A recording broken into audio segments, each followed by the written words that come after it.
Mr. President, please allow me to ask questions to you.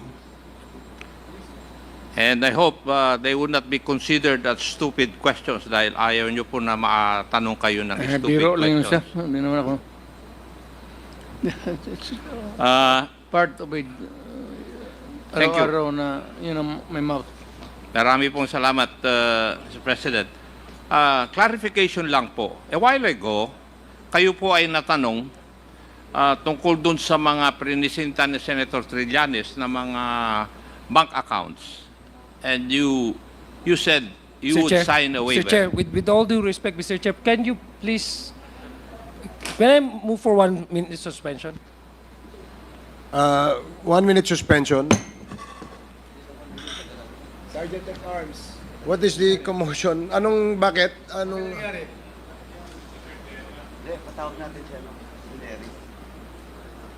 I think, Mr. Chair, it's What- better that we What happened? transfer some of... Ano nangyari? You wish me to explain? Nang dumaan lang ako, Mr. Chair, sabi niya, di ba bayan muna ka? O so ano ngayon? Speak louder, speak louder, speak louder. Nang dumadaan ako, Mr. Chair, ang sabi ni Mr. Cardema, di ba bayan muna ka? Tumatakbo ka sa eleksyon. So sabi ko, marami namang congressman dito tumatakbo sa eleksyon. Bakit kami ang minimension mo? Okay, sige po. So yun Maraming na naman salamat po ang po. ano ko. Maraming salamat. Thank you, Mr. Mr. sir. Chair, Cardema. Mr. Chair,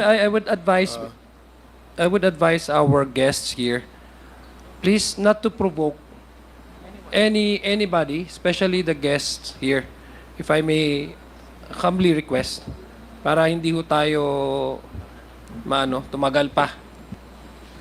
Thank you, Congressman Adjong. Mr. Chairman, Uh, Mr. Chairman, yes, may I ask Congressman Paduano. former Congressman Eric Colmenares as a resource person to go back in the meeting room No, I think he's going to Unless- the comfort room. unless nasa siya, sa comfort room. Yeah, he's going to the comfort room. So please be reminded, Mr. Cardema, ito reminder lamang po. Dito sa committee ito, hindi nyo po pwedeng itaunt, palakpakan, o insultuhin kahit sino. Paalala lang yan. That the next time gawin mo yan, baka ikaw ang magsisi, ha? Just a reminder. Thank you. Now, let us proceed. Congressman Acop, I'm sorry. You have 10 more minutes. Thank you, Mr. Chair. I'll make it short because I want to go home also. Mr. President, a while ago, Senator Trillanes presented some bank accounts on the screen. And because of that, you stated that you are willing to sign a waiver. Tama po ba yung pagkarinig ko, Mr. President? Yes. Yes, sir. Thank you. I would like also to inform you, Mr. President, that kung namang problema po kayo doon sa pamasahe po ninyo, pagpunta sa hearing na ito, I have told the chairman na pwede namang yung gobyerno ang mag-spend para sa inyo. Salamat, Under sir. our rules, Mr. President. That would be hindi naman great, but that would be saving. 3 pamalengke yan. 4. Yes, Mr. President. Totoo rin po ba yung pagkarinig ko kanina, Mr. President, that you would volunteer to go to the ICC and have yourself be investigated, Yes, sir. provided funds will be... Yes, sir. Baka magkatotoo po yun, Mr. President. May magbibigay ng pera eh. Sir, mas mabuti yan, sir, makapasyal ako. Wala man talaga silang makuha sa akin. Thank you, Mr. President. Now, pero doon sa statement po nyo kanina, I don't think you would want to volunteer simply because you wouldn't want persons who are colored white to judge you. Tama rin po ba yung pagkarinig ko? No, I'm I'm a public official, sir. So, I am open to public scrutiny and public judgment. Opisyal ho ako ng gobyerno. Yes, Mr. President, pero narinig ko po kanina na doon sa pagtatanong ng isang kasamahan ko na you wouldn't want to be judged by white persons. You would rather want to be judged by Filipinos, your fellow Filipinos. Yes, sir. Hindi ko...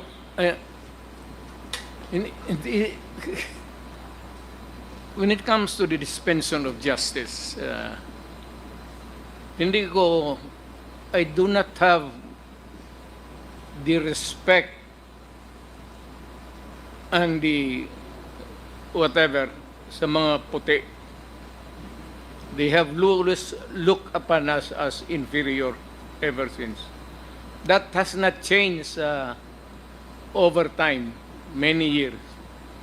I would rather that I be heard, I be prosecuted by a Filipino, heard by a judge, sentenced, then I can appeal, then if it is affirmed, then I can go to the Supreme Court, and the Supreme Court says that I go to jail, wala namang death penalty ngayon, I would willingly go to prison. Sir, basta Pilipino lang. Huwag lang foreigner. Ayaw ko yung puti, sir. Maraming May sentimento ako sa kanila. maraming salamat po. Would you agree with me, Mr. President, na lahat po ng sasabihin nyo tungkol sa isang issue o isang bagay, it becomes a policy statement of the country when you were the President? Yes, sir. Yes, and therefore, when you stated things about the war on drugs, don't you think it had encouraged our police force to be so aggressive in implementing the war against illegal drugs? Sir, ang police natin, sir, hindi naman yan pinupulot sa daan eh. They are recruited and they undergo 2 years. And one of the subjects, lahat na, and criminal law, nagtuturo rin ako kasi to augment the income at that time sa pamilya ko, sir. Tinuturo namin ang lahat. At yung lahat ng mga ating police, sir, ay edukado na yan and well-versed on how to handle a police work. So, bago sila magsabi na binugbog ng police o ganon, titignan mo muna, sir, kasi ang police, usually, hindi kagaya ng ibang civilian, kung may gulo, they can stay away. A policeman, whatever is there, a quarrel or anumang gulo, has to go there and confront what's happening and to pacify and make an arrest if need be and bring them. And sometimes hindi mo madala yan, sir, basta-basta lang mahila mo, minsan lumalaban, kaya nabubugbog. Kaya pagkatapos niyan, ang labas, ang pulis ang nabubugbog. Talagang, yung mga lasing, hindi mo mahila yan sa mga restuhin. Tao lang pulis-pulis dito. Di pagka ganun, talagang mabugbog ka ng pulis. Tama naman. Because you have to overcome the resistance in order to make the arrest. Otherwise, inutil ka na pulis. Thank you, Mr. President. Yun pong, yung statement po ninyo na you take full legal responsibility for the acts of the members of the police force. I've heard that so many times. Wala akong choice, sir. If you're a mayor, napakaduwag mo naman kung if you shy away from your responsibility because you are supposed to be giving the direction. Ang pulis po, nagtatrabaho lang yan. So ang pulis, pag sinabi mo, pumunta ka dyan sa mga lasinggero na yan, and always there is a resistance, a quarrel, eventually there will be a confrontation. At hindi natin maiwasan, sir, ang kaso. Kaya ako naawa, kasi alam mo noon, sir, pag ang pulis napailan ng kaso, on that day, wala ng sweldo. Suspended na ang sweldo. Pati yung mga anak. Kaya ako, pro-police talaga. Marami At po noon salamat. pang fiscal ako, pro-police talaga ako. Yung pong statement nyo kasi, itinuturo rin doon sa academy eh. Under the principle of command responsibility, a leader or a commander is supposed to be responsible for what his people will do or would fail to do. Yun. Basically, it's Pursuant- basically the same doon sa sinasabi Pursuant ko. to what they have learned from you. Yes. Yes. Iyon po yung... But, Yes. tinuturo din po sa amin sa academy na kung ganun po ang sabi ng commander, the commander is responsible, pero ang responsibility lang niya for those legal acts to be committed by the members of his unit. Yes, Hindi sir. kagaya po ng sinasabi ngayon, nakikita po natin nangyayari, meron kayong policy statement regarding the war on drugs, tapos hindi naman po nila in-implement ng tama. Why? Because according to our investigations, they have committed crimes in order to fulfill their mandate. That is the reason why yung police na dapat i-appoint nila sa syudad o municipality, kailangan tanggap ng mayor yan. O baski na kaibigan ng mayor yan, okay na yan. Because there will be a smooth, orderly administration of law and order. Pagka nagka-bikil yan dalawa, sir, mahirap masyado. Lalo na kung ang chief of police gusto rin magpa-salida, if I may use my, for lack of, yan ang minsan nagkakagulo. That's why there's always a friction. That's why magbuti yung batas na ang mayor talaga ang mamili. Why? Because the mayor is the elected leader of the community, not the police chief. So, hanggang guidance lang. Ngayon, kung illegal yung, marami yan, sir, illegal, maraming kung ano-anong mga sugal, then he can always report to the provincial commander. And kung hindi na talaga niya makaya, sabihin nila na, sir, i-relieve mo na lang ako, but he can make a report, copy furnish, lahat, including the president. Importante yan, sir, kung may complaint ka, the office of the president ang paki-furnish. Ako noon, pagka kailangan may office of the president talaga yan. Kasi pag nakita ko yan, lahat binabasa ko sa gabi. Pag nakita ko yung then that night, tinatawagan ko kung sinong secretary in... So, let's make it clear, Mr. President. You take full responsibility for the acts of your police force, but you are not responsible for their individual acts which would constitute a crime. Sir, bago ito sila na police, nag-aral ito ng academy ng 2 years. Of what purpose would have been or it would be kung walang natutunan ito sa basic criminal law, criminal procedure? Ako doon sa amin, ako ang natuturo mismo And not because of the money now, but because I want to share my knowledge with the police so that we can have a better police force. Noon, sir, gidaginot ko yan. Ano ang daginot sa Tagalog? Unfortunately, Mr. Kasi President, kailangan ko ng pera. unfortunately, Mr. President, some did not learn maybe from your teachings. That's why, We have the terms kalawags. opo, Money, sir. Basta dyan sa police nagkaletse-letse, it's always money. Or, dalawa yan, sir. May pangalawang asawa yung mga gago, o may sugalan dyan, ano. Pero whichever, yung first na dalawang asawa, hindi masyado ko ang magdikdik niyan, kaya marami tayong may kasalanan ng ganun. Maybe the chairman can explain to us what that means to a layman's term. Marami pong salamat, Mr. President.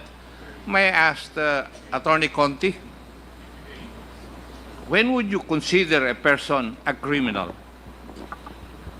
Your Honor, under the rules, a criminal would have to be convicted of a crime. Prior to that, it would just be someone who is either accused, if already indicted in court, or charged if only complained of before the prosecutor. Did I get you right, Madam Attorney, na ikaw ay magiging criminal kung ikaw ay na-charge and you have been convicted with final judgment? Ganun po ba yan? Could be, Your Honor, but pwede din po sigurong sabihin na criminal na kung kahit yung initial na conviction lang po muna. Kasi, kumbaga, may conviction ka na from a court.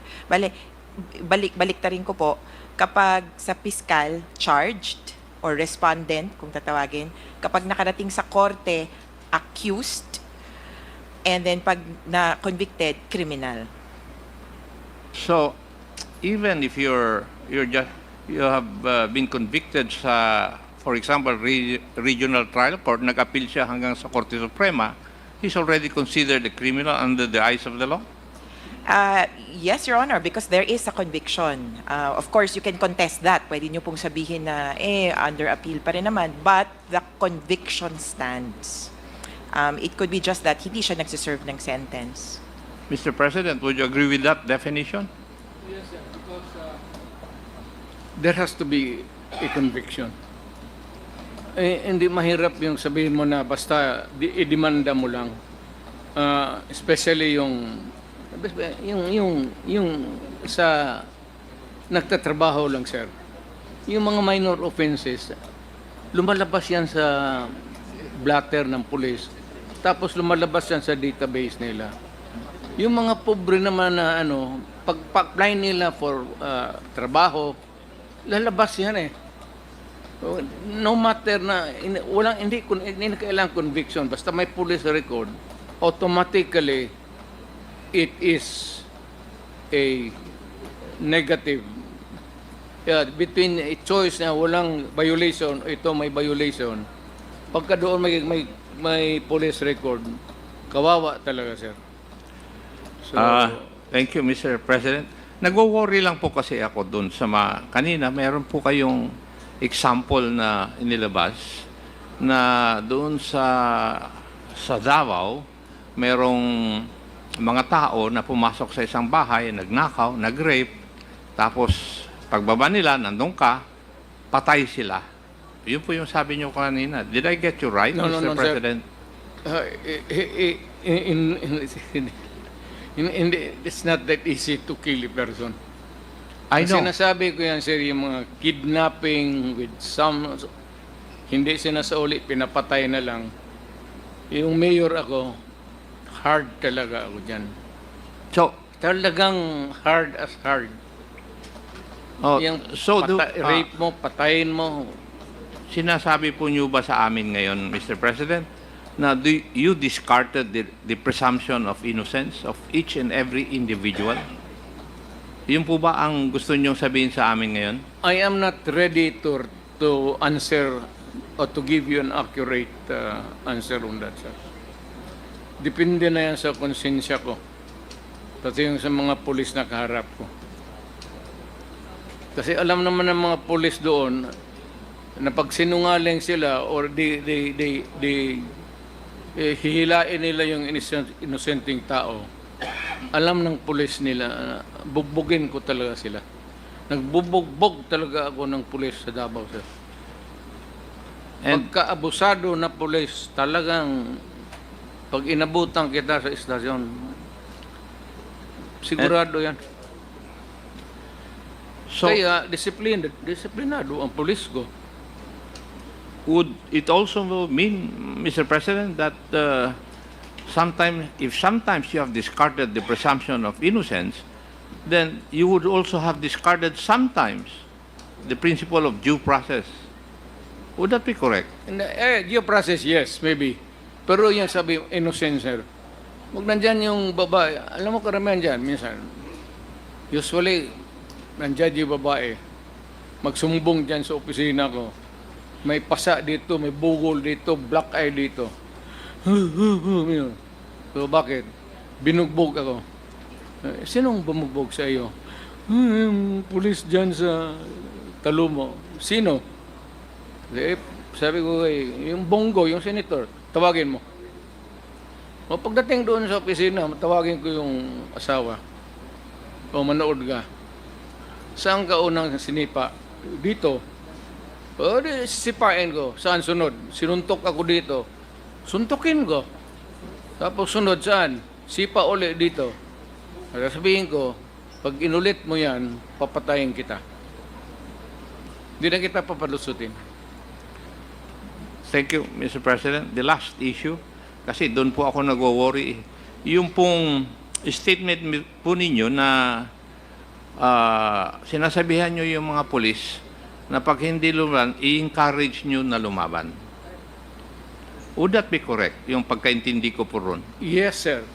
Kung may hold up at pumupurma ng lumaban, palabanin mo para matapos na ang problema natin.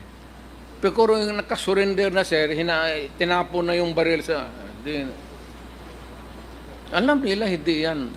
Paano po, Mr. President, magkakaroon ng depensa na self-defense yung taong nag-i-encourage na lumaban yung isang tao? Well, that would be a question of batas na yan, sir. Yes, I agree, Mr. President. That's why there are 3 elements of self-defense as a defense for you to be acquitted of that crime. That is for the fiscal to decide at that stage. Wala na yan dyan sa police, sir. It is far removed na kung meron ng ano. Pero po, lumalaki Fiscal. yung tsansa na sila po ay madali. Pag Again, ganun. sir? Ibig sabihin, mas malaki yung tsansa na sila ay makonvict simply because hindi natupad yung isa sa elements ng self-defense, No, which sir. is lack of sufficient provocation. Di po ba? Pag nalaman ko, sir, na nagtatrabaho ang pulis, yung tama lang, magtanong ka sa Davao, lahat ng Davao, pulis. Pag na-charge mo ang pulis, sa trabaho lang, suportado ko yan. Ako ang nag-alam ng lahat. Ako ang nagbabayad ng abogado. Habang suspendido siya, he receives a commensurate salary doon sa sweldo niya. At tinutulungan ko. If it is in the fulfillment of duty. Pero kung abusado na policer, magkaka-enkwentro talaga tayo. Yan ang sabi ko sa kanila, iwasan mo kasi hindi ko kataya talaga papalusutin. At marami akong nabugbog na pulis. Hindi na ngayon, sir, matanda na ako. Nung mayor pa ako, batuta, yung batuta nila mismo yan, gamitin ko batuta sa kanila. Sa batuta ninyo. Kaya pag nanagdating ako, may kasalanan yung gagong yan, tinatapon nila yung batuta kasi alam ko gagamitin ko sa kanila. That's the only way to, hindi mo mapakiusap ang pulis. Hoy, pulis, alam mo, may batas. Hindi kayo dupapit ng ganon, ha? Huwag kayong pumasok kasi bawal yan. Professor ako ng academy. Itong mga to, katagal ko ng fiscal year. Fiscal ako for 9 years. Alam ko yung asta ng lahat. Yung hold-upper, yung police, yung gagong police, yung mabait na police. Yung mababait na police na papasubo, suportado ko rin yan sila. Talagang to the hilt. Pero pag ikaw ay gago, ay mag-enkwentro tayo. Pero sa criminal, sir, talagang mainit ako, lalo na sa druga. Noong presidente ako, time and again, I have shown to the public how cruel, how brutal, how brutal I was in dealing with drugs. Kasi si Sir, ang druga kasi, ang target niyan, ang mga anak natin. Hindi makaresist eh. Yung pagpano dyan, udyukan, o ito, gamit dyan. At their age, sir, wala silang depensa. Ngayon, pag tinamaan ito, sir, what would happen to the next generation? Yan nga ang masakit, sir. Can I be given a little para ma-portray ko talaga ang totoong istorya. Oh, here is a mother. Magpunta ng abroad. Hindi na talaga natin alam. Sometimes they rape, abuse. Yung iba, magreklamo. Yung iba, maghanap na lang trabaho, but they will endure the brutality sa nangyari sa kanila. Why? Because kailangan nila to send the money. Otherwise, yung gago na walang trabaho, magsige lang inom, ang mga bata walang pagkain, walang eskwela. Kaya ako mainit dyan. Mainit talaga ako sa mga lalo na yung mga droga sa mga bata. Mainit talaga ako. Hindi ko lang masabi sa iyo kung paano ko martilyuhin ang mga kamay niyan. I cannot just portray, hindi ako nagyayabang, pero magtanong ka na lang ng pulis ka man. Minamartilyo ko talaga yung... Thank you, Mr. President. Would I be correct as my last question? Kayo po yung naniniwala na sa Machiavellian principle that the end justify the means? Unfortunately, sir, rightly or wrongly, I believe In that Machiavelli. Machiavellian principle. Marami pong salamat, Mr. There's President. no other way to deal with criminals except to instill fear. Pag hindi ka nare-respeto ng kriminal, walang mangyayari sa iyo. Marami pong salamat, Mr. President. Laruin ka. Thank you, Mr. Chair. Mr. Thank Chair. you, Congressman Akop.